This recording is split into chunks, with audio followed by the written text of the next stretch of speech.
All right, we are live. Hello, everyone. Thank you so much for joining us. So we have a really great SBJ live session today.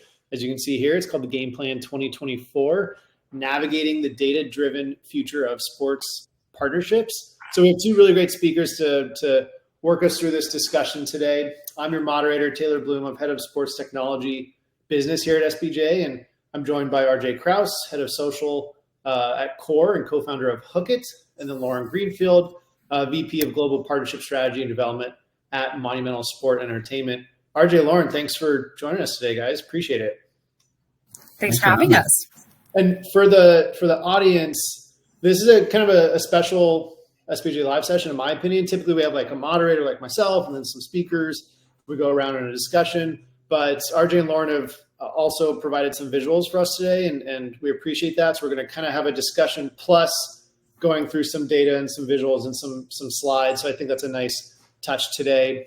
And speaking of how we're going to be kind of interacting with one another, to everyone in our audience, this is a really popular SBJ live session. We have a ton of registrants. And so that means I really encourage you to use the chat functions.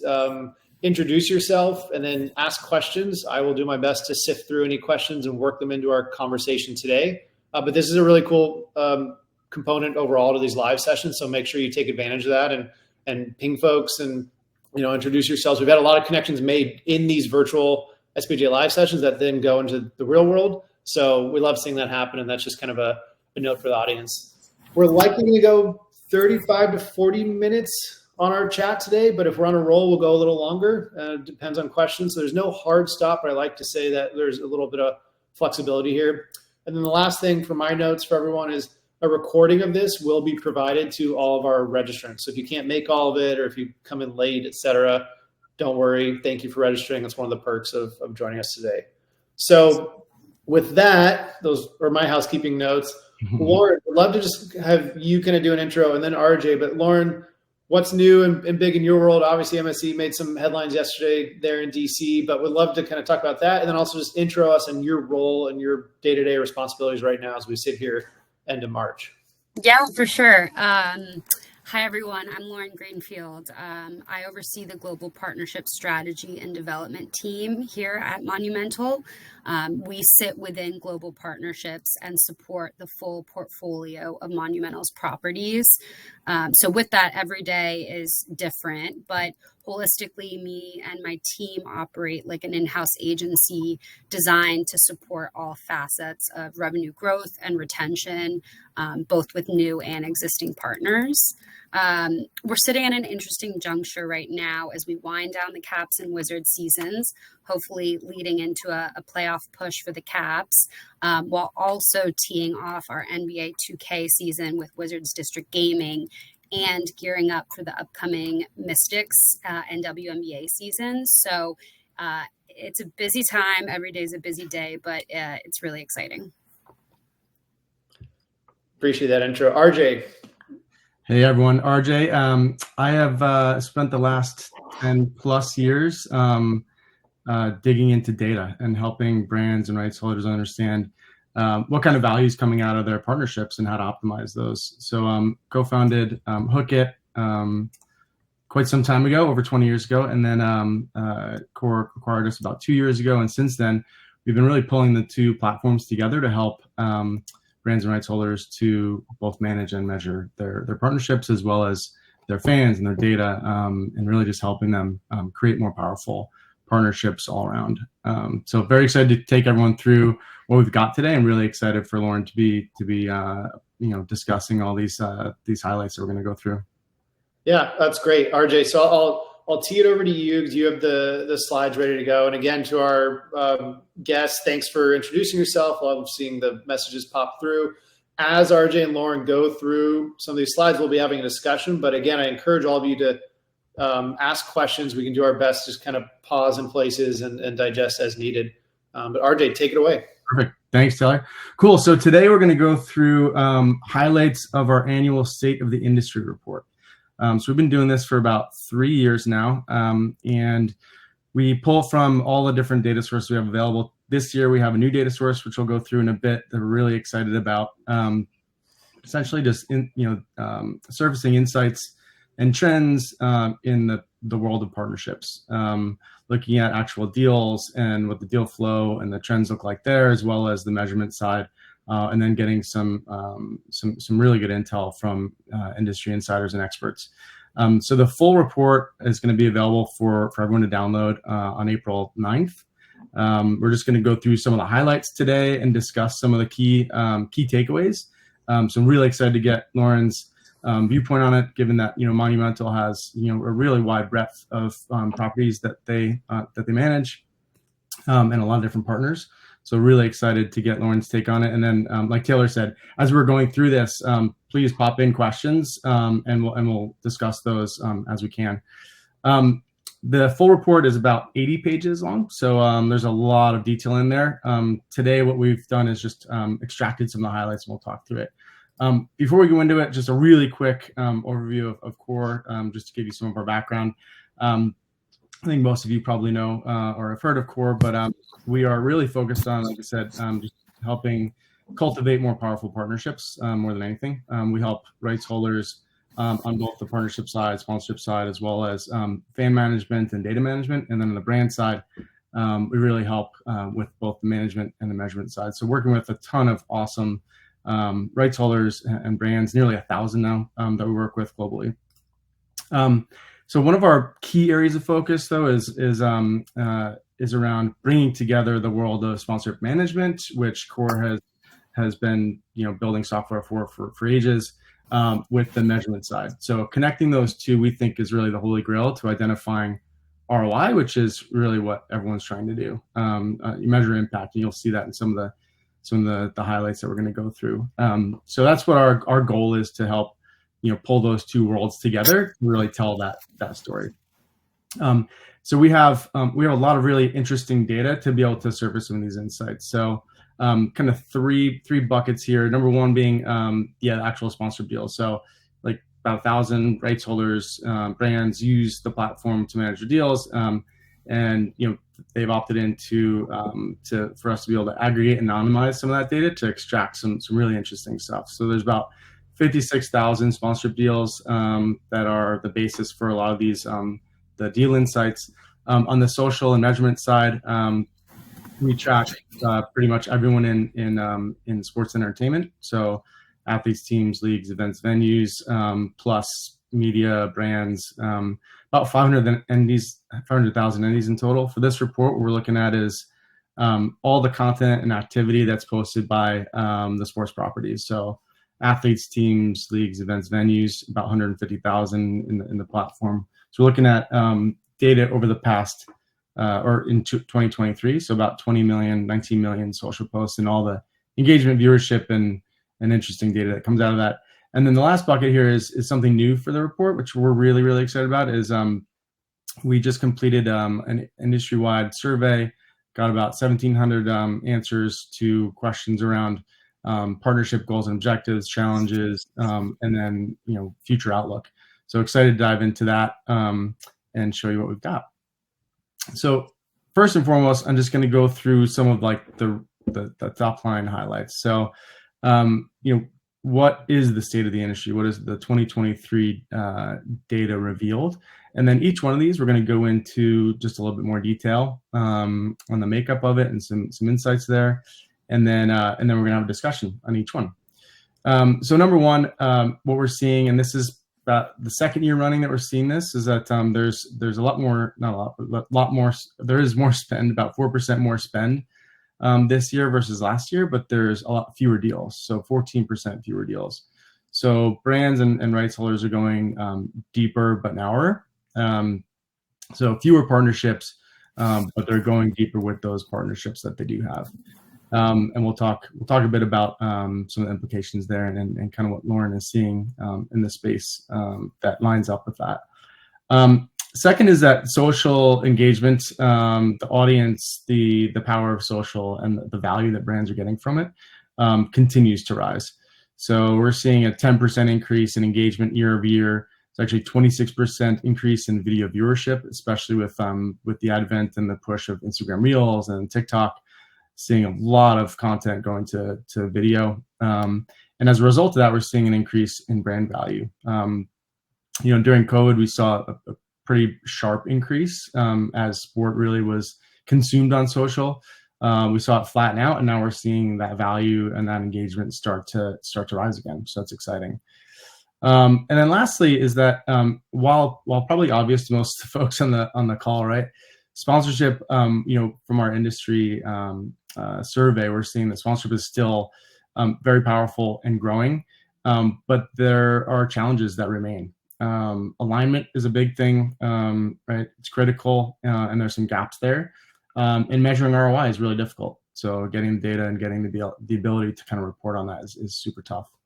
So we're going to go through each one of these in a little bit more detail. First, on the deal insights. So, like I said, spend up slightly, deal count down. So brands are definitely going deeper and not wider necessarily. But when we look at our deal data, we're seeing about 53% of deal revenue still coming from signage and entitlements. That's pretty typical, what we've seen in the past, but we are seeing an increase in spend on digital activation specifically, right? So when you look at like social and broadcast, obviously there's a lot of exposure that comes from your signage and your entitlements. But now we're seeing a lot more specific call outs and deliverables around digital. Secondly, we're seeing about 50% of deal revenue coming from just a few sectors. And again, no big surprise here, but we're seeing, and so those four sectors are financial, food and bev, retail, and automotive, which you could probably guess. But we're seeing a financial is at an all-time high in terms of spend. And then from our survey, we're seeing that nearly half of rights holders are actually looking to partner with some new sectors, some that have not traditionally spent a lot on partnerships, but are getting into the game. So logistics, insurance, and travel. And I think some of that is a result of kind of the post-COVID world, where especially travel, a lot of people are starting to travel again. So there's definitely an interest from the brand side. So that's the top line, what we're seeing in the data, but would love to turn it over to Lauren on, what are we seeing in the real world that kind of that aligns with this. Lauren, I know we had talked about the wider and deeper, the narrower and deeper trend, right? And you feel like you're seeing some of that within your properties. Yeah, for sure. And it's really interesting to see the data back up what we're seeing and experiencing anecdotally. With us, we've absolutely seen several of our partners, predominantly those with national scale, retooling their sponsorship strategy and narrowing their portfolio of partnerships to go deeper versus broader, which I think is a good thing ultimately. For us, having multiple properties in our portfolio and being in a growth market like DC, it allows us to remain an attractive partner. But beyond that, it's really imperative that we remain super flexible and creative in how we approach our partnerships so that we can constantly tweak things throughout the course of the deal to ensure that we're continuing to meet those partner KPIs as they evolve. So whether that's pivoting assets that aren't hitting the mark or shifting from one property to another to target a specific demographic, we're doing everything in our power to be in constant lockstep with our partners and ultimately using the contract as a guidepost, but not as, an absolute requirement. I think that for rights holders, maintaining that flexibility and being open to evolving the partnership while it's in motion is going to be really critical when to keeping those deals afloat. Yeah, for sure. That's something that we hear often from brands. Actually, is that flexibility is really key. And in some cases, the difference between a successful partnership and status quo partnership. So that's great. And not only that, but the ability to change on a dime, but also to be able to produce some really creative stuff as a result of what the brand is looking for. Yeah, exactly.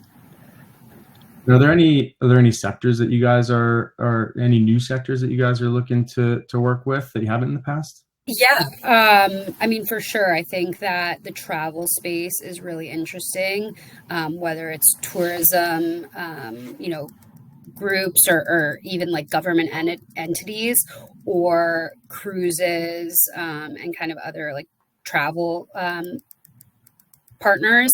And then another space that we're really closely monitoring it, and you've seen it with, the Carolina Hurricanes, most recent jersey patch deal, but is kind of in that the like construction space, and there's so many facets to that, whether it's the actual materials like, steel, or whether it's the construction providers, or whether, it's the kind of real estate sector. But that whole kind of ecosystem, I think, is starting to play in the sports sponsorship space, which has been really interesting. That's great. Yeah, I mean, it's great to see there's just more and more interest. It feels like there's just more of a buzz around like sports these days for some reason, especially around the partnership world. We're just seeing a lot more activity, especially after COVID. I think that things are starting to, it feels like they're starting to pick up. RJ, if I can jump in there, Lauren, a question for you. The theme of deeper and more narrow, you mentioned it a few times on these sponsorship deals. Has that been the cause for any adjustments on your team, Lauren, or in your department in terms of how you work with brands? If they're not spending with as many spots, but when they do choose to spend with you, are you getting more attention of theirs? Is there more you have to focus on in terms of your team and delivering for them? I'm just curious, kind of like, it's like a functional and process question for your department. Yeah, well, so it's been interesting because that trend has aligned with us acquiring our RSN and rebranding as Monumental Sports Network. And so now all of a sudden we're really able to be this one-stop shop and integrate media into what was a traditional sponsorship or property kind of offering.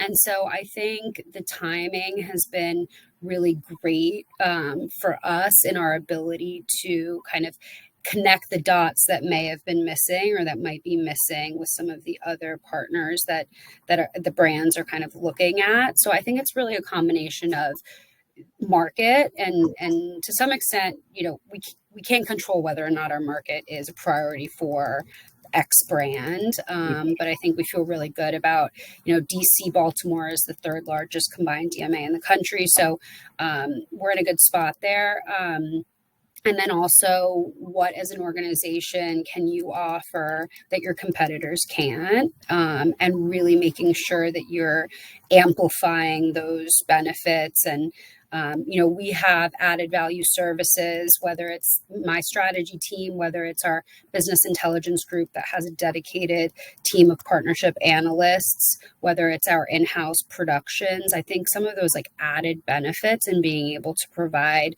those elements and support for the partnership can really differentiate you from some of the competitors out there.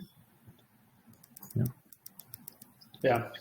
Thank you. Makes sense. Okay. RJ, how do you want to proceed here? We do have a good question, but I'll let you. If we have any questions from the audience, we can cover that. Else we'll head to the next highlight. I think, let me ask this question from the audience. So it's from Russell Scabetti. A lot of folks know him. Russell, thank you. He's a well-respected business intelligence lead in the sports industry here. His question is, what are your thoughts on a data-driven methodology to determine the value of IP and trademarks and how that value can vary based on deal size, category, et cetera? So I'm curious, Lauren or RJ, feel free to discuss that, but this is one that I'm sure Russell's had to deal with firsthand, and so it's top of mind. The old IP question.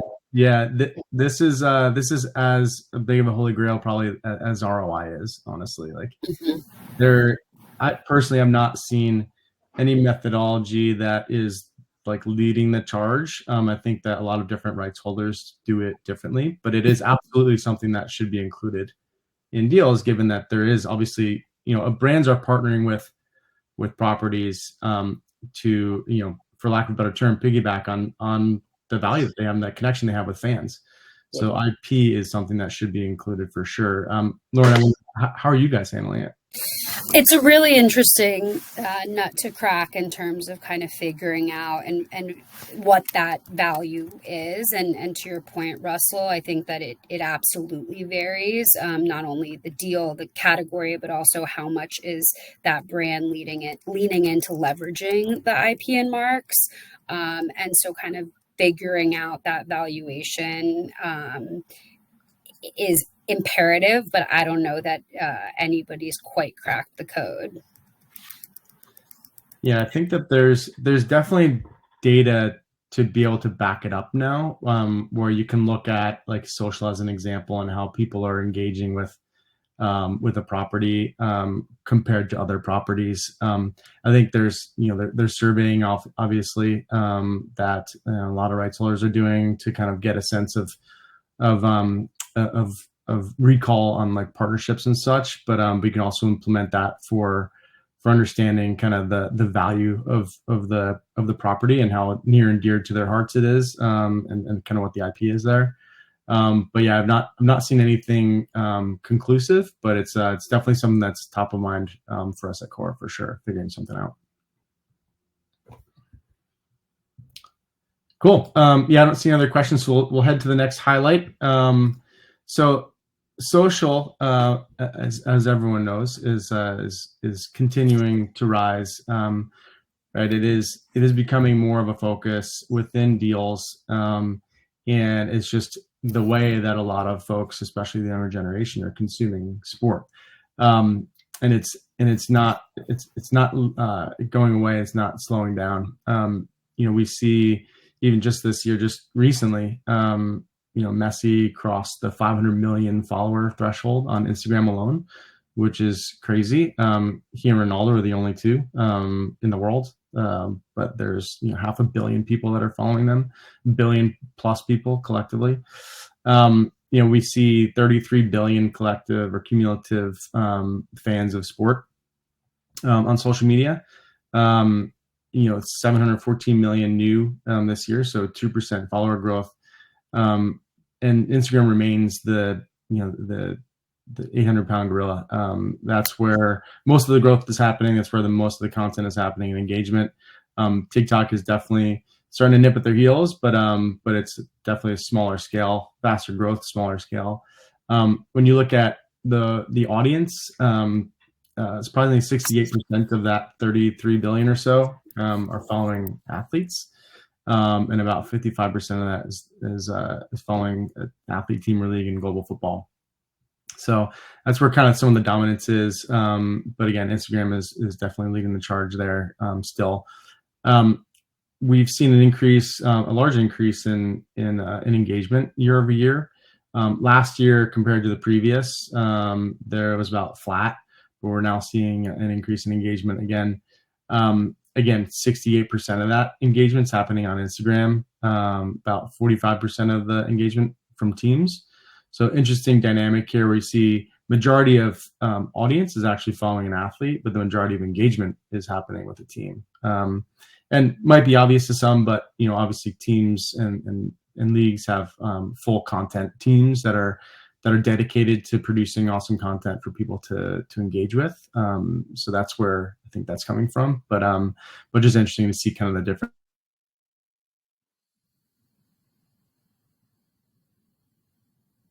there from an engagement standpoint.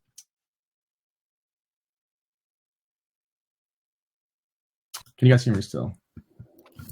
Yes. Yeah, we got you. You just lost me. Yeah. All right. Cool. All right. And then all of that results in great brand value. So over $12 billion in ad equivalent brand value in 2023, which is up 3%. Good share of that came from the top five, which you'd probably guess, right? The swoosh is on many kits, as well as Adidas. Emirates has some really major partnerships. And then Red Bull, just hundreds and hundreds of athletes and events that they own. So, but about a fifth of that value is going to them. But we're tracking about 10,000 brands, so there's really quite a long tail that comes with that. But good to see that the brand value is continuing to increase.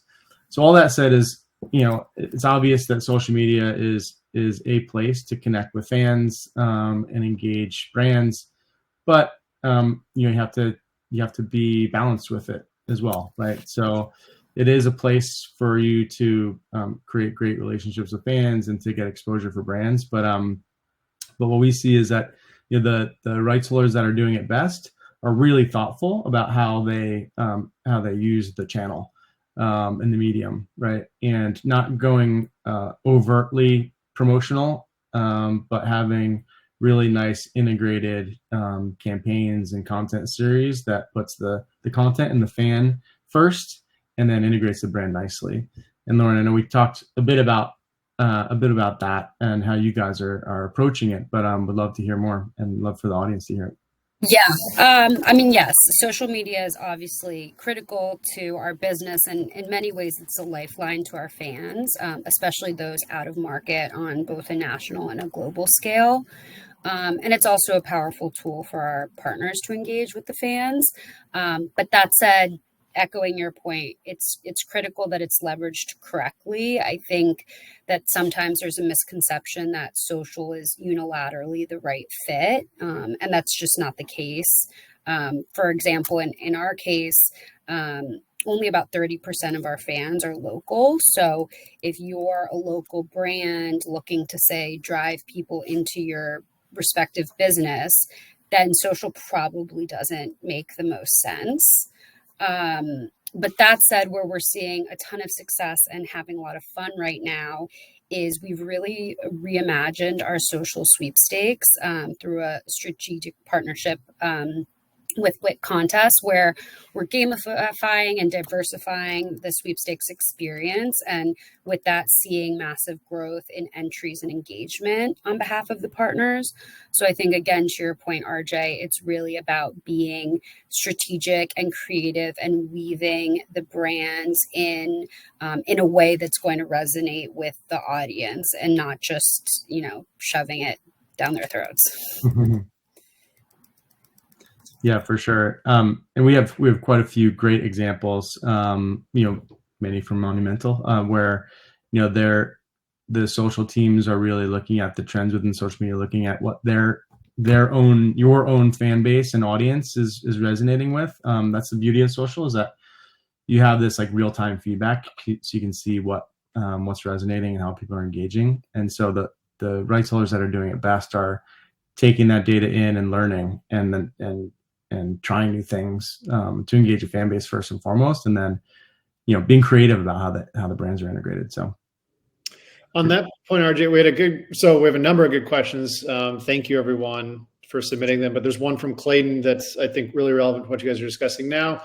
Clayton says, when you look at social engagement, is it important for sponsors that their engagement on social media be organic, or does boosting/paid promotion factor into the reach of branding? So I guess to me, it's like, okay, you create something good and organic and it's compelling, but then can you also boost it and that helps, or do you lose some signal and some opportunity there? How do you guys kind of look at that?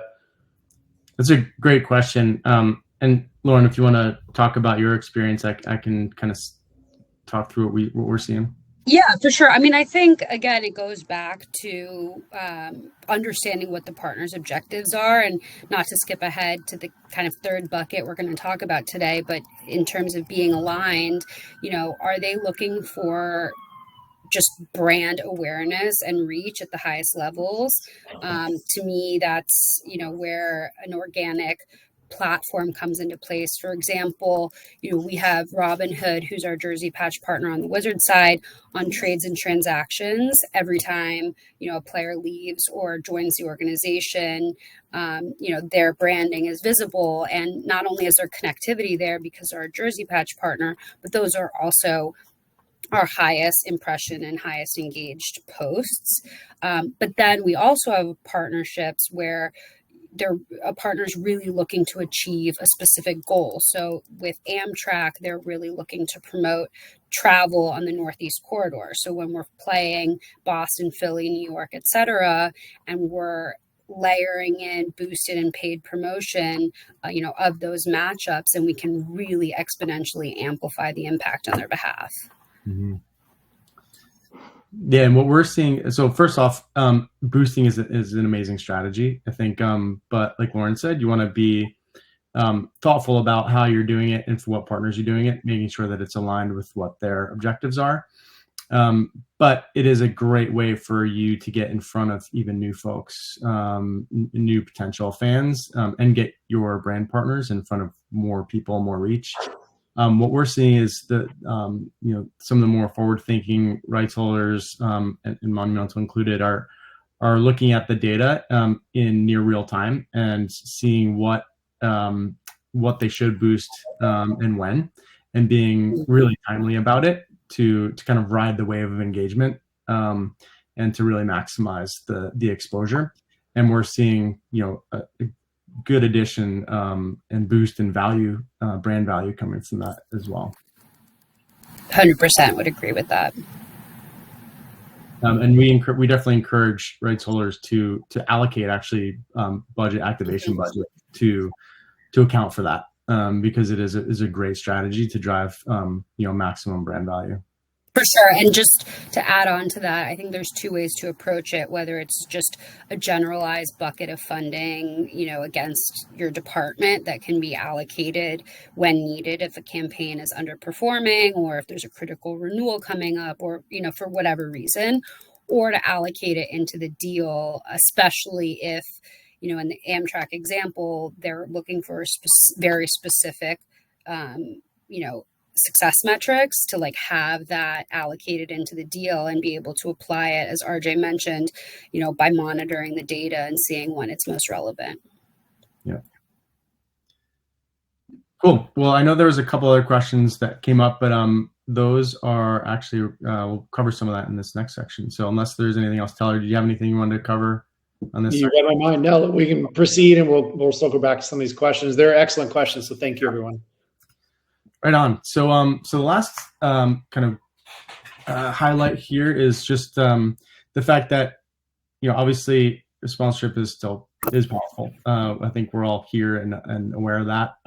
Brands are obviously spending more and more every year on sponsorship, but there are challenges that remain, and there are also many opportunities that remain. Right. So what we're hearing is that the probably the biggest challenge is around alignment. So making sure that both sides of the table are aligned on both fit, like leading into a partnership, right? Is this the right fit for us? Do our values align? Do our objectives align? But then once you're in the partnership, making sure that everyone's on the same page with what the partner is trying to get out of it. What's the brand's objective? And those things change often. And we talked, Lauren, really briefly earlier about it, but the ability to be flexible with that and be overly communicative on extracting some of those objectives from the brand, or the brand being proactive and making sure that that's known. That's really critical. We're seeing that 63% of brands feel like their partners don't fully comprehend their goals, and so I think that's something that the whole industry can work towards, and it can be solved by simple communication and the ability for the rights holder to be flexible. We'll talk a little bit more about that. Number two is really measuring impact, right? So obviously rights holders want to increase revenue, brands want to increase return on investment, and data is really what sits in the middle of that. And so there's a lot of data available and out there. That's one of the goals at Core, is to help make sense of all that, aggregate it, and report on it, and be able to extract insight that you can use to make better decisions. But this is definitely a challenge for both sides of the table. 58% of rights holders, so they have difficulties measuring impact. Some of that is related to not necessarily knowing exactly what a brand is trying to do or wants to do, and measuring those objectives against it. And then 42% cite lack of access to the data itself. Even though there's data everywhere, sometimes it's difficult to make sense of what matters and what doesn't.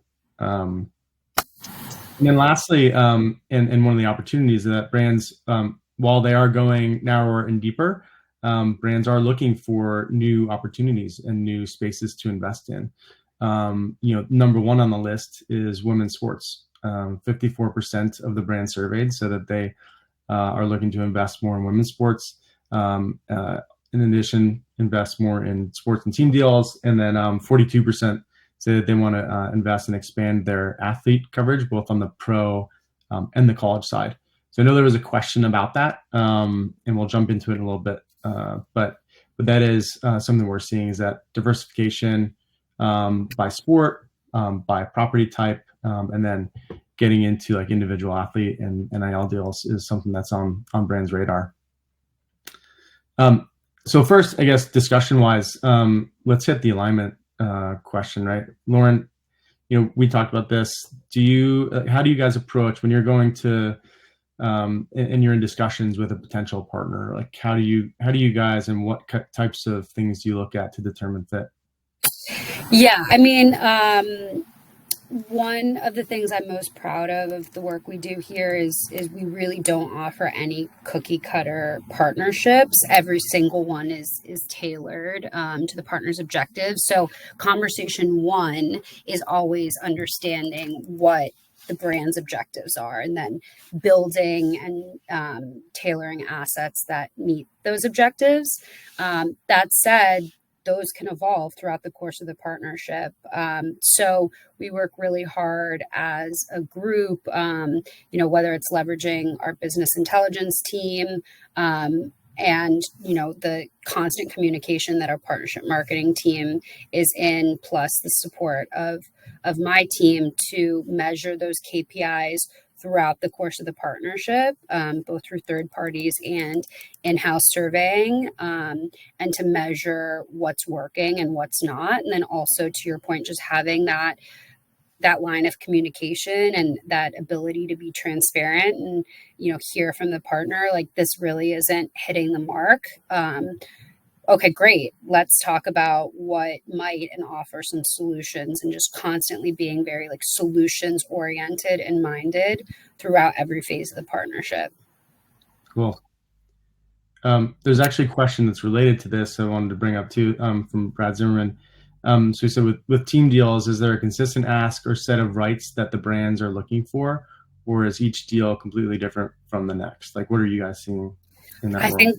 I think they're really different and unique. And I think that's part of what makes this industry so fun to work in, is that every brand is different, and those brands are evolving, right? So, one brand may be starting at the top of the funnel and really looking for brand awareness and to get their name out there. So they're looking at those entitlements, those jersey patches, those signage elements.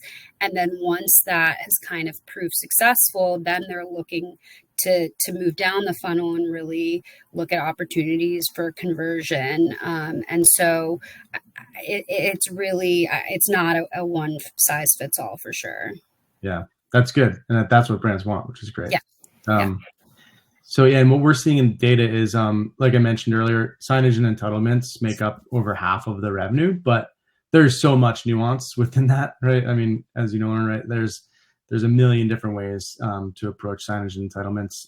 What we're also seeing is actually number 3 on the list is just tickets and hospitality. So that's something that we're consistently seeing in majority of deals out there. And then 4th is digital. So we're seeing a lot more specific call outs in deals and contracts around digital activation.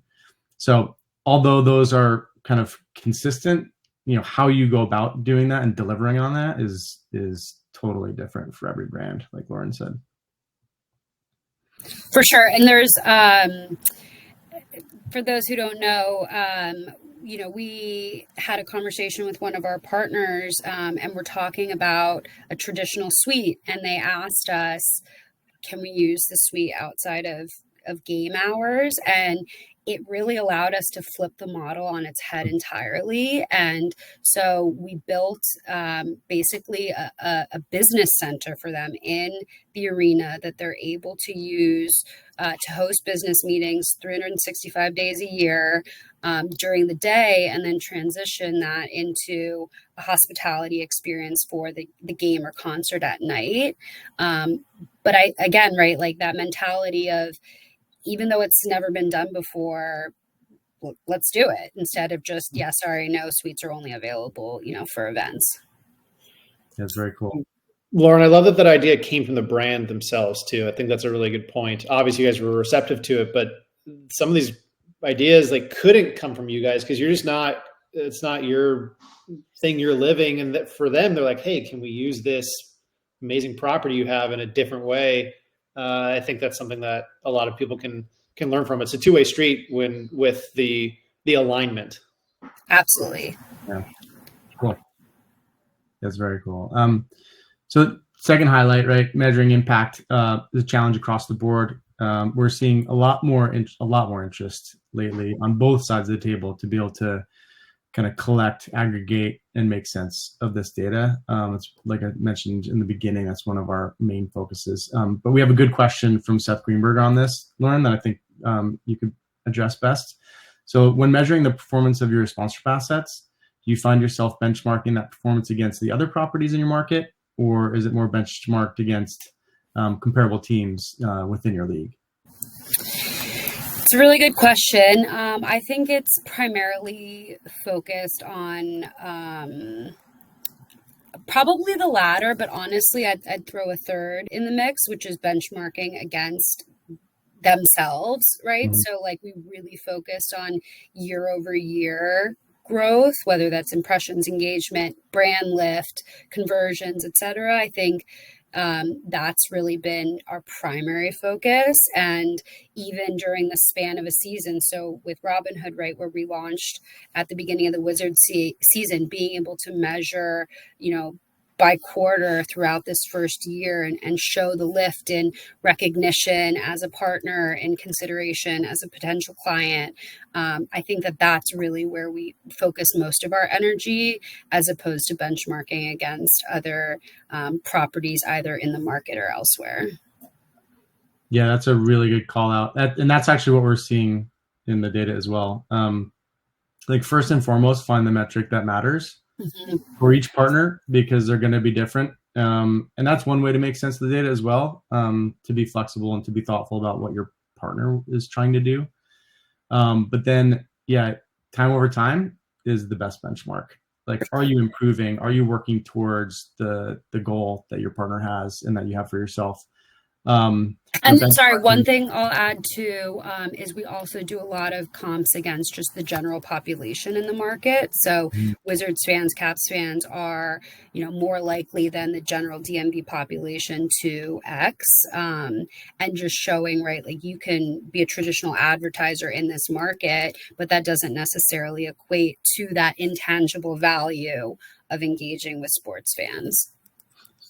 Yeah, that's a good call out. So you're basically indexing your audience against kind of the norm. Yeah, exactly. That's very cool. Actually speaks back to Russell's question on IP as well, right? Like if your fan base is more what your partner is looking for, then that's really intrinsic IP. Exactly. Cool. And then on the third bullet here, so new opportunities. And I know you have some good insight on this, Lauren, with the Mystics, but we're definitely seeing that trend of women's sports being a really major focus for brands, in addition to athletes and NIL. But women's sports lately has been on a tear, which is amazing. Would love to hear what you're seeing out there in the field. We're absolutely seeing the trend. Our ownership group were early adopters and believers in the power of women's sports. And so it's not a space that's new to us, but kind of seeing brands catch up and realize the value there has been great. I think that, it's really about understanding why a brand is interested in women's sports. Is it because it's hot right now, or is it because they're really looking to engage with the demographic, audience of our team? And if the latter, then building a partnership that really hits on what they're looking to do. So that's kind of how we've been approaching it. Cool. Are there any areas, you have a nice diverse portfolio, right? Are there any other areas of interest that you're seeing kind of on the rise? It's interesting. The area that I've personally noticed tremendous growth in, and especially coming out of COVID, is in brands wanting to anchor a partnership around a community platform that's endemic to their mission. So that's everything from broad issues like financial literacy, STEM, et cetera, to hyper local issues and wanting to have a tangible impact on the DC community. But I'm definitely seeing more and more partnerships looking to kind of have that community impact piece be the anchor of the deal, and then leveraging the different assets to drive amplification, awareness, raise funds, promote, et cetera, around it. That's great. What about you, RJ? What are you seeing? Yeah, I mean, we're seeing, we look at the data, so we're seeing that interest around definitely women's sports. We're seeing, gaming was and remains to be a really interesting place for brands. Some of them are hesitant because they don't know much about it. So I think educating brands on what it is, what the space looks like, would help to facilitate partnerships there. And then obviously NIL, similar thing too, where, brands aren't necessarily as up to speed on it. There's a lot of consultants out there that can help, but those two spaces I think could be helped by a little bit more education. But again, like we've been talking about, understanding what the brand's needs are, and what they're trying to do helps to understand where they should, invest their money. And I saw Zachary Hurst asked a question about if we've seen data on companies transitioning from spending sponsorship dollars with teams to individual athletes or influencers. Are companies shifting those funds, or are they just spending more on sponsorship overall? Yeah, we're seeing a lot of, I don't want to call it double up, but like basically compounding impact, right? Where if you sponsor the team or club plus some of the athletes on it, there's like a 1 + 1 = 3 effect there. And so I think that the brands that are able to do that, they're going to be investing more, but they're going to be getting, outsized return as a result. I'm glad this question was asked. I was going to ask this quickly to you guys. With NIL and brands getting used to spending on individual college athletes, at some point, those top tier college athletes that they spend on, they will become professional athletes. Are the brands going to stick with them? Or are they going to gravitate more towards the larger team that those athletes now are a part of? How do you view? It's a specific thing, but NIL is so enormous now in college level. I'm curious the downstream effects that you're seeing on the sponsorship side. Yeah, I mean, I think that they've built equity into that partnership, and so I think we've seen examples where the brands are staying on board. There are some, like NAL is interesting because there are deals where it's kind of a one-off campaign, right? It's not like a long-term partnership. In those cases, we're not really seeing much carryover. But in the case where a brand is like investing in an athlete and then doing like a long-term deal with them. When they turn pro, they're typically sticking with them, which makes sense, right? I mean, you built up all this equity, and the fan base is aware of the partnership. So yeah, it wouldn't make sense to cut right when they go pro. And again, I think it just goes back to, every brand and is different and has its own objectives, right? Are you leveraging these athletes or these personalities to launch a new campaign or a new product? Or are you aligning with them the way like a Nike would, of like who they are intrinsically as an athlete, as a person throughout their journey? I think they're two very different applications. Yeah, for sure. And in the NAL space, it's definitely interesting to see how, people are just still figuring it out. And a lot of what we've seen successful, and like, JMI and Learfields and Playflies of the world are doing really well, is like taking school deals and then pulling in athletes as well, or vice versa, and getting that compound effect. So, but it all comes back to like, what is the brand trying to do, and building a strategy that hits their needs, right? So there's a bunch of different options now for brands, and so now it just comes down to putting together the best, most the deal that makes the most sense for what they're trying to do. Cool. I don't think we have any more questions on this note, so we'll head over to our kind of key takeaways and then wrap it up from there. Sound good? Great. Love it. All right. So, and this is something from the report. So when you download the report on April 9th, which I'm sure everyone on this call is going to do, you'll have this as kind of your key takeaway. So a couple things here, and we can talk through, once we go through these, we can talk through, Lauren, if you have any that you're interested in kind of highlighting.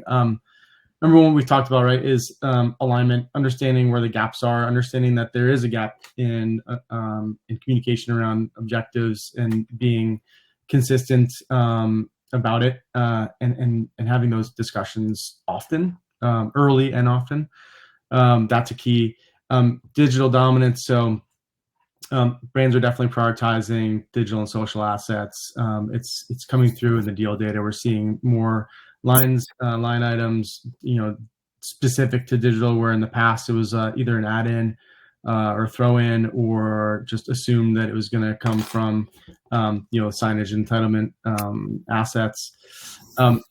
Measuring impact is critical, like we talked about. There's challenges in doing that, and that really comes back to understanding what your partner's trying to do, and then having a good knowledge of the data available, and then tying those two things together, identifying the metric that matters for each partner, and reporting on that often. That's one of the things that brands cite, is that they like to get updates more often than not, but not overkill, right? So you have to find that balance, and work with your partner to understand, like, when do they want data.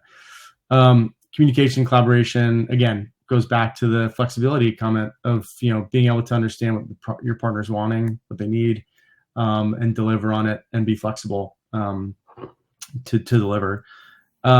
Selective partnerships. So being focused on the right fit on the onset, right, before the partnership even begins. Knowing that it's a good fit, the values are aligned, your objectives are aligned, is just going to make that partnership more successful in the long term.